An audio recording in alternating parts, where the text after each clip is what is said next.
ये ओडिशार मात्र 100 दिन भितर आम आज 19 दिन में पहुँचु आम भक्त मान पूरी चारिद्वार खोलिया कहूँ 8 घंटा भितर से द्वार खोली सारीचु 500 रिवॉल्विंग फंड देवाई कहूँ आम दे सारीचु एवं रत्न भंडार खोलिया कहूँ रत्न भंडार खोली सारीचु एवं ओडिशा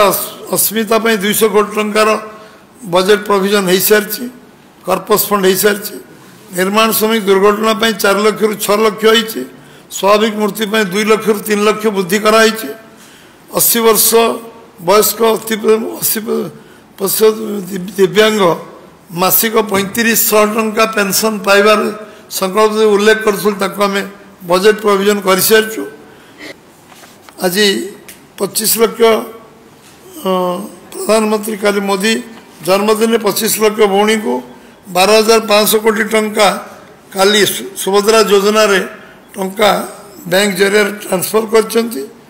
एवं 1 कोटी ऊर्ध्व महिला अंतर्भुक्त हे ये प्रक्रिया एवं द्वितीय किस्ती वर्ष रे 2टी किस्ती मिल 5 वर्ष 50,000 टका मिल 16,000 शिक्षक पदवी तुरंत पूरण कर व्यवस्था नीतिगत भाव में प्रक्रिया आरंभ हो सारी ठेला दुकान आरंभ क्षुद्र व्यवसाय चाषी को विकास गुरुत्व दिखाई एवं जो जो कथा आम संकल्प पत्र 100 दिन भीतर कहीचु से सब क्रियान्वयन करने बजेट रे प्रोविजन आम कर जो 4टी मुख्य प्रसंग उपरे वो लोक आस्था रखी जे नाई आम गोटे नूतन सरकार देचु निश्चित भाव में जहाँ जहाँ निर्वाचन प्रतिश्रुति देते पूरण हम से आज निराश परिणत होइछे। आपण देखंतु गोटे कथा मागणा बिजुली कथा कहुला एवं से बाबद बोधे सरकार भूली गलानी एवं द्वितीय 3,000 टंका भत्ता कथा कही से बाबद संपूर्ण भाव में निरुत्तर एवं गला काली भारत वर्षर प्रधानमंत्री एठी सुभद्रा योजना आरंभ कले एठी कहुच्छी जे सुभद्रा योजना द्वारा महिला मानकर विकास हम आर्थिक अग्रगति हम एवं महिला माने स्वावलंबी हो पारे किंतु दुर्भाग्यर कथा जितेबाला निर्वाचन समय कहुला जे 2 वर्ष 2टी किस्ती रे आम 50,000 टंका दबू ये निर्वाचन प्रतिश्रुति भारतीय जनता पार्टी किंतु वर्तमान प्रत्येक वर्ष 5,000 दबापाई जो प्रक्रिया आरंभ कर आपण अनुध्यान करेंगे प्रत्येक दिन पड़ुची 27 टंका एवं प्रत्येक मसरे जड़े महिला पाइबे 833 टंका ये जो 833 टंका जड़े महिला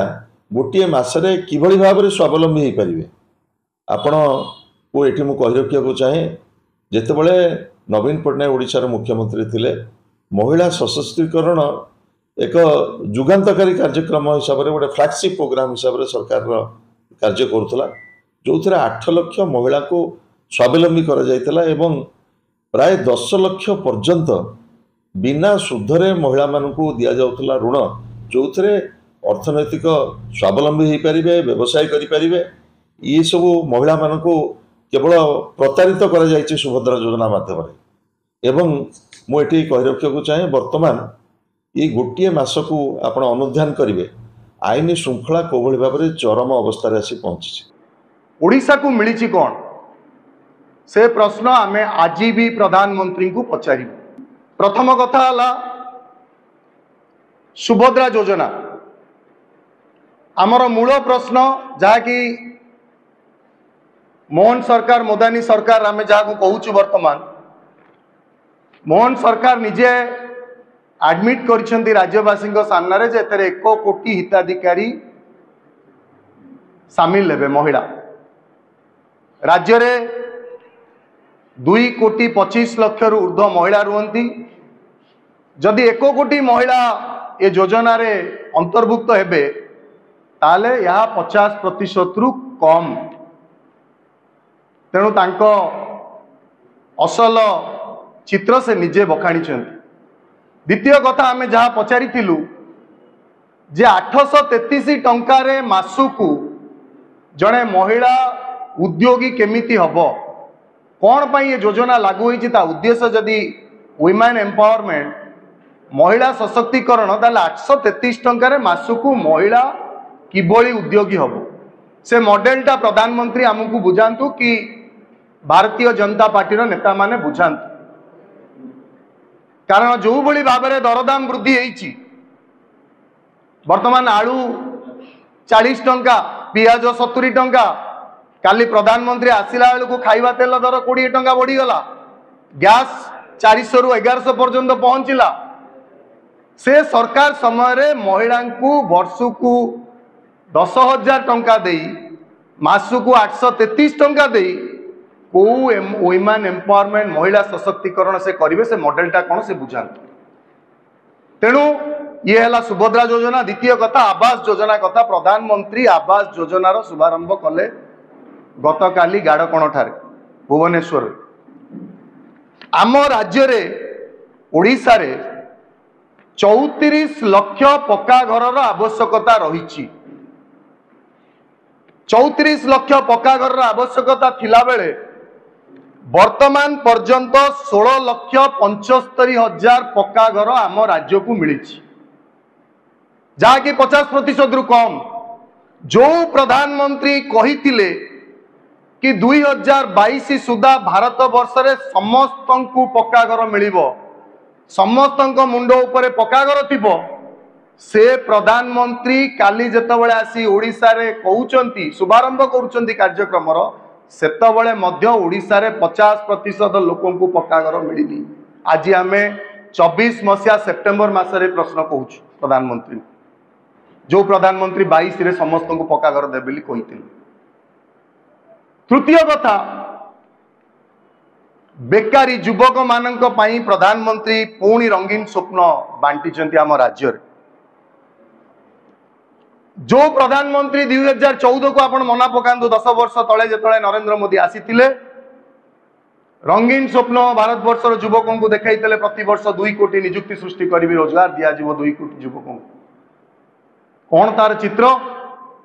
ना वर्तमान बेकारी रे भारत वर्ष रे 45 वर्षर रेकर्ड भांगी भारत वर्ष रे बेकारी नरेंद्र मोदी सरकार समय रे बेकारी रेकर्ड भांगी भारत वर्ष जो योजना कौशल विकास कार्यक्रम एवं गोटे मिस्ट्री योजना वर्तमान skill development programme Bharatiya Janata party जहाँ को मिस्ट्री योजना बेली कौशे योजना रे कौन चली कहीं तार किछि पत्ता पत्ता पाऊ ना स्किल डेवलपमेंट प्रोग्राम रे चली कौन एवं ये कौशल विकास कार्यक्रम रे केते युवकों को नियुक्ति मिली तार श्वेतपत्र दियंतु ओडिशा रे 9 लाख रजिस्टर्ड अनएम्प्लॉयड यूथ बेकारी 9 लाख युवक राज्य रे अपेक्षा करी बसिचंती नियुक्ति पाई भारतीय जनता पार्टी राज्य सरकार 100 दिन पूर्ति तांकर पालिबा पाई जाउचंती 100 दिन पूरण करिवे ये 9 लाख रजिस्टर्ड बेकारी को पाई कौन तांकर प्लान एवं अनरेजिस्टर्ड जो दादन कटिबा को जाउचंती ता चित्र तो आपण माने जानि छथि हम अनेक थर आपण को सामने रे कटिछु ए राज्य रे बेकारी युवक नियुक्ति मागुची प्रधानमंत्री पुणी रंगीन स्वप्न देखौचंती भुवनेश्वर रे आसिक भारतर एकमात्र परीक्षित बायोसार पृथ्वी प्रो माटी को रखे सुस्थ दिए नुआ जीवन धान पनीपरिबा और डाली जातीय फसल पाई लाभदायक अमल बढ़ाए रोग कमाए आज ही जमीरे प्रयोग करंतु राज्यर प्रत्येक जिला और ब्लॉक पाई आमे डिस्ट्रीब्यूटर और डीलर नेउछु जोगाजोगो पाई 9937054201 नंबर को डायल करंतु आम सह जोड़ी हेबा पाई आमको लाइक फॉलो और सब्सक्राइब करंतु अधिक अपडेट पाई विजिट करंतु आम वेबसाइट thequiver.in